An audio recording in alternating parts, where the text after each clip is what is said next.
आपने खुद कहा है ये रावण राज्य आसुरी संप्रदाय है।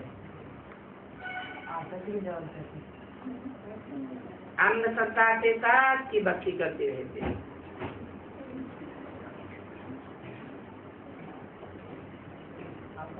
श्रद्धा विश्वास किसी को पक्का बैठता नहीं, क्योंकि अंधश्रद्धा सिखाते हैं।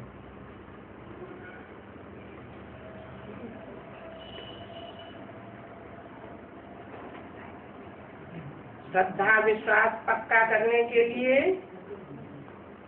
पहले पहले बाप का परिचय देना है। बाप का परिचय पक्का बुद्धि में बैठ जाएगा तो कोई के ऊपर भी असर होगा, नहीं तो इतना असर नहीं होता है। चाहे कितना भी ज्ञान सुनाते रहे, बेहद का बाप है तो समझाना है, उनसे ही हमको वर्षा मिलता है। अभी वो समय है बाप से बेहद का वर्षा लेने का, घड़ी पर ले आना चाहिए।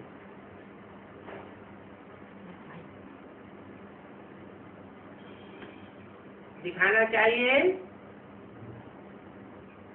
कि देखो अब कलयुग का अंत और सतयुग का आदि होने वाला है। ये सुई घड़ी की सुइयां बता रही हैं अभी वो समय आ गया है बाप से वर्षा लेने का। अभी हम वापस जाने के लिए पुरुषार्थ कर रहे हैं। थोड़ा थोड़ा इशारे से समझाना चाहिए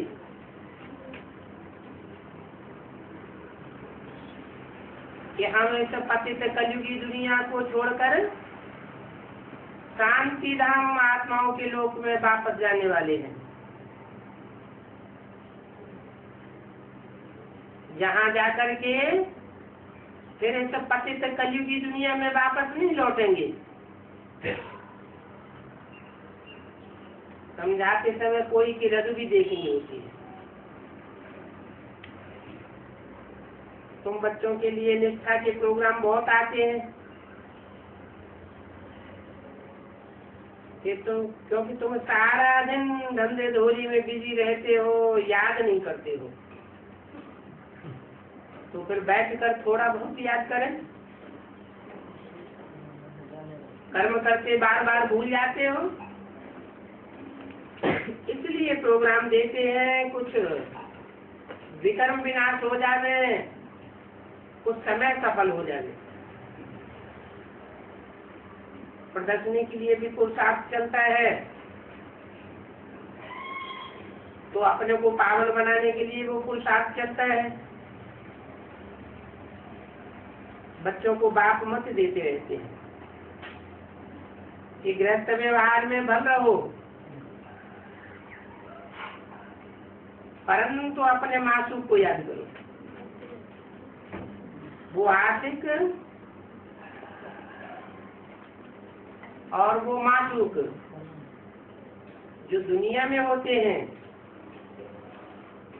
वो भी पवित्र रहते हैं, गंदे नहीं होते हैं,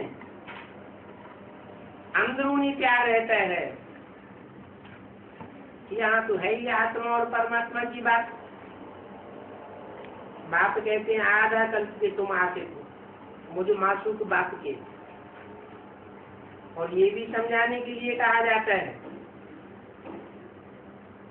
अभी तुम बाप से ज्ञान सुनते रहते हो, बाप सब वेदों शास्त्रों का सार जानते हैं, इसमें प्रवेश करके समझाते हैं। क्या जो भी वेदों शास्त्रों में सार है वो इसमें प्रवेश करके समझाते हैं।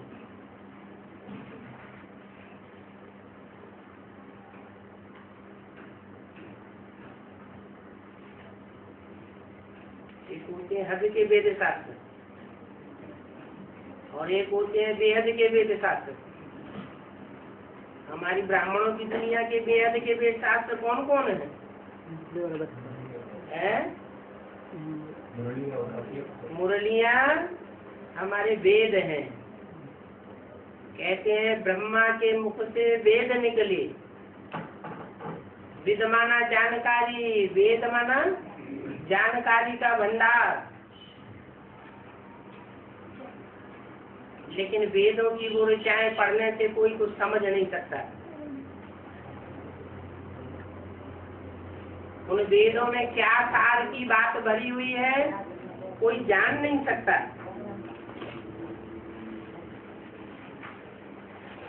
और उन वेदों रूपी मुरलियों के आधार पर मनुष्यों ने शास्त्र और ग्रंथ बनाए, मोटी मोटी पुस्तकें बनाई, जिनमें अपने तरीके से व्याख्या लिख दी।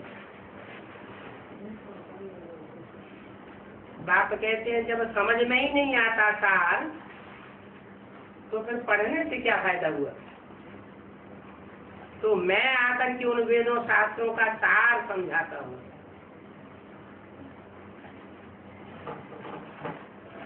और इनमें प्रवेश करके समझाता हूँ।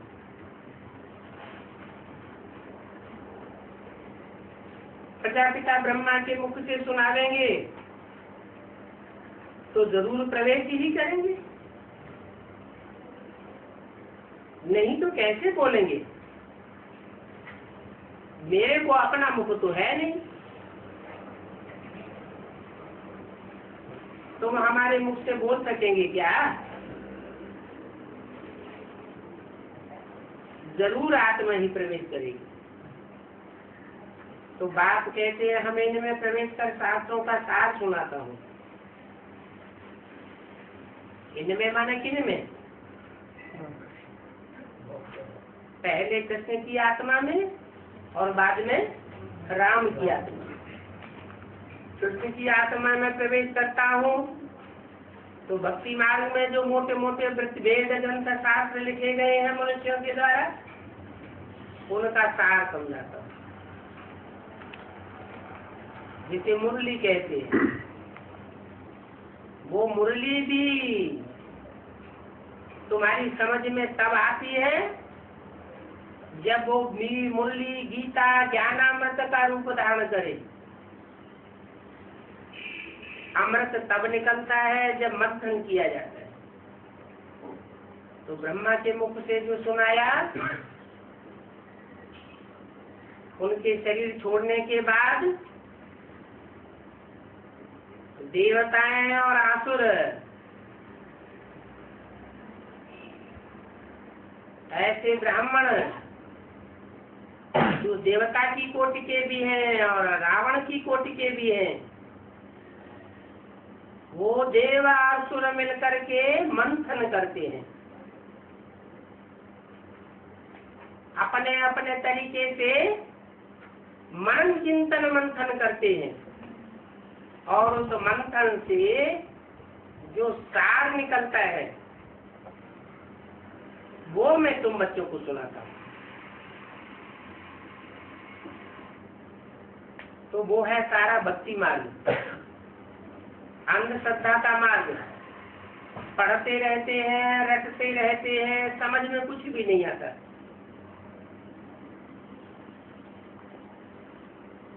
मैं तो तुम्हें सार की बात बताता हूँ। अभी तुमको अभी विचारी याद में रहना है।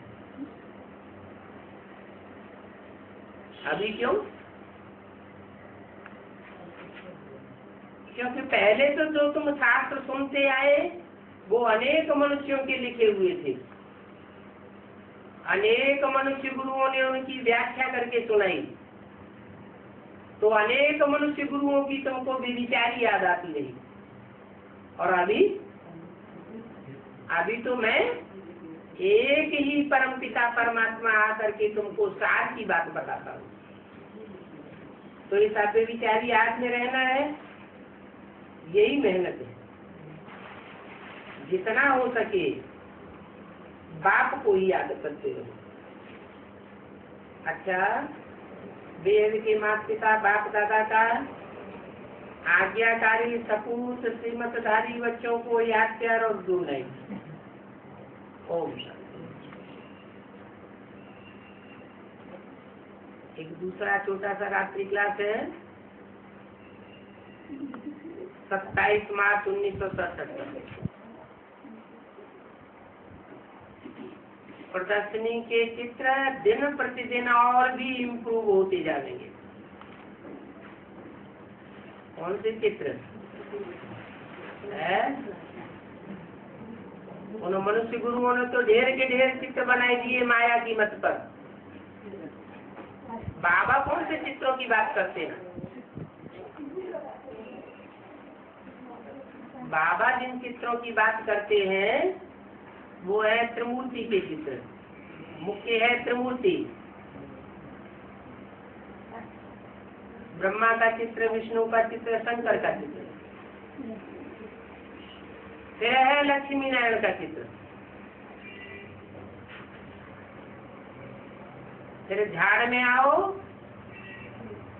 तो धर्म पिताओं के चित्र नंबरवार।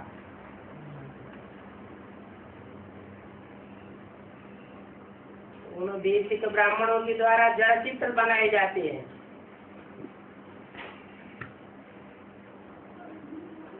नई दुनिया का जड़ सैंपल तैयार किया जाता है, स्वर्ग का मॉडल बनता है। और तुम ब्राह्मणों के द्वारा जड़ चित्र तैयार होते हैं या चैतन्य चित्र तैयार होते हैं? तुम ब्राह्मण चैतन्य चित्र तैयार करते हो।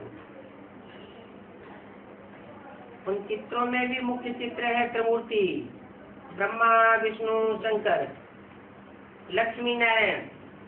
तुम इन सबको क्लियर करके समझाते हो। ये चित्र और ही क्लियर होते जाएंगे दिन प्रतिदिन।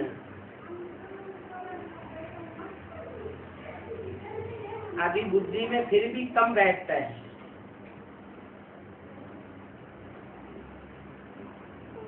ब्रह्मा कौन है? विष्णु का पाठधारी कौन है? और शंकर पाठधारी कौन है?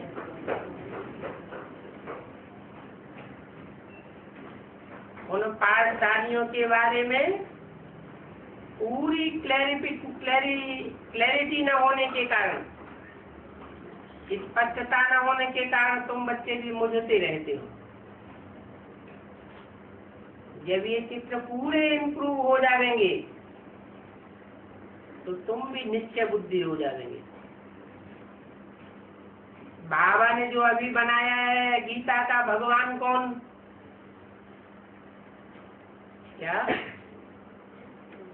क्या बनाया? सन 67 में बाबा ने क्या बनाया? गीता का भगवान कौन है? तो चित्र बनाया था गीता के भगवान का, प्रदर्शनी की किताब में दिया हुआ है। क्या चित्र बनाया था? है? एक तरफ कृष्ण का चित्र और दूसरी तरफ शिव ज्योति बिंदु का चित्र, और नीचे लिख दी गीता, जय गीता लिख दिया। दोनों का कंट्रास्ट, कृष्ण की बनाई हुई जड़ गीता और शिव ज्योति बिंदु की बनाई हुई गीता। अभी तो कोई बात ही नहीं ठहरती। बिंदु गीता कैसे उच्चारण करेगा? बिंदु कैसे गीता सुनाएगा? बाबा ने तो क्लियर किया है। शिव की गीता से स्वर्ग बनता है और कृष्ण की गीता से नरक बनता है। तो बाबा ने जो अभी चित्र बनवाया ये किस समय की बात है? किस समय की बात बताई? मुरली किस समय की है? 67 की। तो ये किस बाबा की बात की? शिव बाबा की बात है या ब्रह्मा बाबा की बात है? ब्रह्मा बाबा ने वो चित्र बनवाया। ब्रह्मा बाबा जो चित्र बनवाया उस चित्र से ये बात साबित ही नहीं होती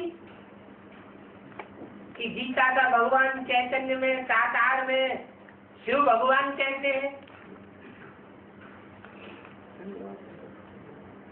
और कृष्ण की गीता से नरक की दुनिया कैसे बनती है, क्योंकि बाबा की खुद ही समझ में नहीं आया। कौन से बाबा को? ब्रह्मा बाबा को ये बात खुद समझ में नहीं आई।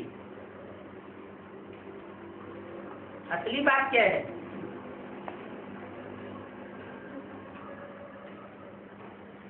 कृष्ण की गीता अर्थात कृष्ण उर्फ दादा लेखराज के मुख से जो गीता सुनाई गई,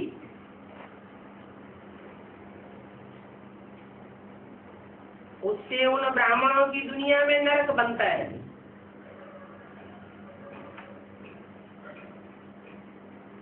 आबादी बढ़ती जाती है और शिव शंकर भोलेनाथ जो गीता सुनाते हैं उस गीता से दुनिया की आबादी कम हो जाती है। ब्राह्मणों की दुनिया की आबादी भी कम हो जाती है और नई दुनिया स्थापन हो जाती है। वो दुनिया होती है स्वर्ग। स्वर्ग अर्थात सही स्थिति में जाने वालों की दुनिया है, देवान वालों की दुनिया नहीं होती। तो यह चित्र सबसे जरूरी है। कौन सा चित्र? एक तरफ शिव शंकर भोलेनाथ की गीता से स्वर्ग बनता है और दूसरी तरफ श्री कृष्ण उर्फ दादा लेखराज की बनाई हुई गीता से दुनिया ब्राह्मणों की नरक बनती है। मनुष्य समझेंगे इस बात को कि गीता का भगवान कृष्ण नहीं है। जिस गीता की इतनी महिमा है कि सारी दुनिया की माई बाप है, जिस गीता से स्वर्ग बनता है उस गीता का भगवान कृष्ण नहीं है। उस गीता का भगवान परमपिता परमात्मा शिव है। उनको ही वो गॉड फादर कह करके याद करते हैं। ओ गॉड फादर। तो कोई हुआ है ना प्रैक्टिकल में, तब तो याद करते हैं। कोई हुआ ही न हो और उसे कोई याद करे, ये तो हो नहीं सकता। सारा मदार इस कंट्रास्ट के ऊपर आ जाता है। कौन सा कंट्रास्ट? शिव की गीता और कृष्ण की गीता। विनाश काले विपरीत बुद्धि विनश्यते और विनाश काले प्रीति बुद्धि विजयते। विनाश काले प्रीति बुद्धि कौन? जो शिव की गीता को पहचानते हैं, जानते हैं, वो विनाश काले प्रीति बुद्धि। और जो कृष्ण उर्फ दादा लेखराज की गीता को पढ़ते हैं, पढ़ाते हैं, सुनते हैं, सुनाते हैं, वो है विनाश काले विपरीत बुद्धि विनश्यते। इसलिए सीढ़ी के चित्र में भी बाप ने लिखवाया मुरली में। सीढ़ी के चित्र में नीचे लिख दो, जहाँ वो तथाकथित ब्राह्मण बैठे हुए हैं। ध्यान दिया? सीढ़ी के चित्र में उसमें लिख दो, जहाँ लिखा हुआ है 40 वर्ष का संगम युग, नीचे लिखा है सन 36 से लेकर 76 तक 76 तक उसमें लिख दो विनाश काले विपरीत बुद्धि विनश्यते। वो 76 से विनाश के कगार पर पहुंचने लगे। और ऊपर सीढ़ी में लिख दो विनाश काले प्रीति बुद्धि विजयते।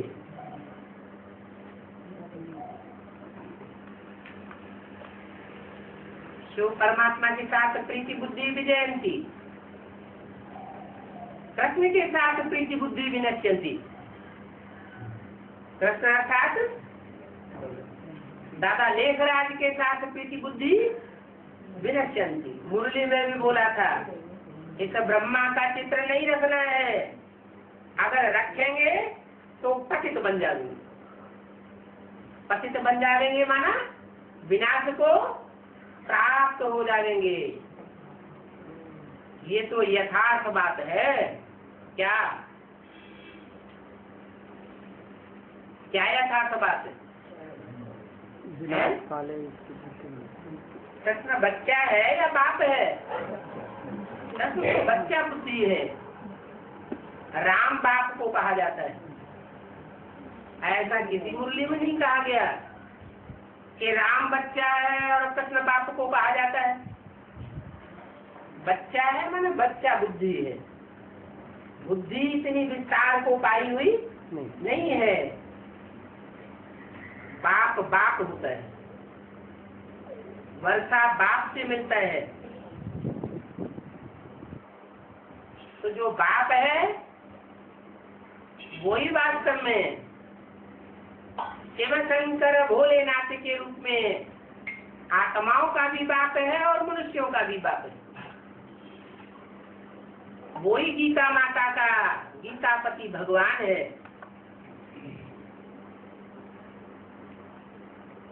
जो मनुष्यों की बनाई हुई जड़ गीता को चैतन्य गीता बनाए देता है। जड़ तुम्हें गीता मनुष्यों ने बनाई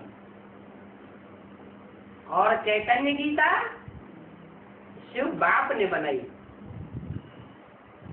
पहले पहले सभी के पास ये चित्र होना चाहिए। कौन सा चित्र? एक तरफ कृष्ण की गीता, जड़ गीता, जड़ बुद्धि गीता, और दूसरी तरफ शिव शंकर भोलेनाथ की चैतन्य गीता, चैतन्य बुद्धि वाली गीता। जब परमात्मा बाप सत्य चित्त आनंद है तो गीता माता कैसी होनी चाहिए? सत्य होनी चाहिए या झूठी होनी चाहिए? सत्य होनी चाहिए। अभी कृष्ण की बनाई हुई गीता सारी झूठी हो गई है। जिस गीता के ऊपर कृष्ण की छाप है, जिस गीता के ऊपर कृष्ण को भगवान बना करके दिल के ऊपर छाप लगा दी गई है, वो जड़ बुद्धि गीता है। बाप आकर के चैतन्य गीता की रचना करते हैं और उस चैतन्य गीता से छोटे से स्वर्ग की स्थापना होती है। ये यथार्थ बात है। प्रदर्शनी तो सभी करते हैं ना, दिन प्रतिदिन नए नए विचार निकलते रहेंगे। ये नॉलेज सबके लिए है, ऐसे नहीं। ये नॉलेज सिर्फ तुम बच्चों के लिए है।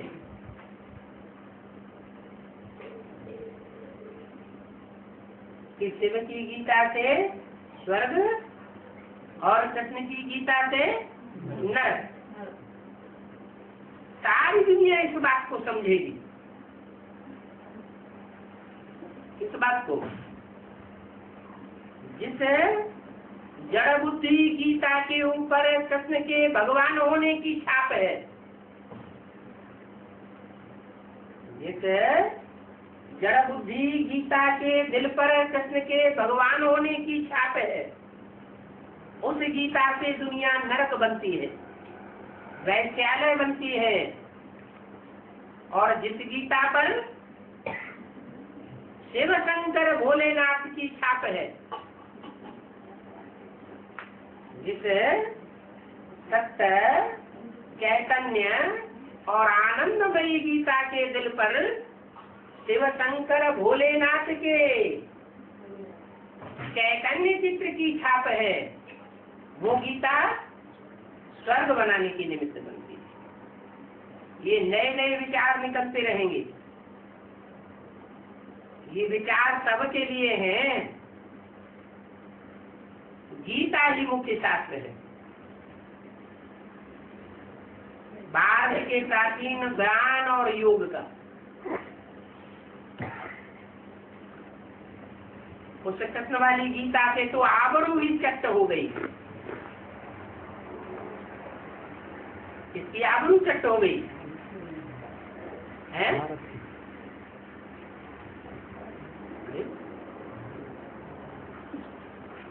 आबरू किसकी चट्ट हो गई? कृष्ण की गीता से किसकी आबरू चट्ट हो गई? कृष्ण की गीता में साकार भगवान कृष्ण का रूप दे दिया। निराकार भगवान शिव शंकर भोलेनाथ की जो निराकारी स्टेज है, उस स्टेज का चित्रण नहीं किया जा सका। इसलिए उस कृष्ण वाली गीता से भारत की आबरू सारी दुनिया में चट्ट हो गई। दूसरे धर्म वालों ने अपने आप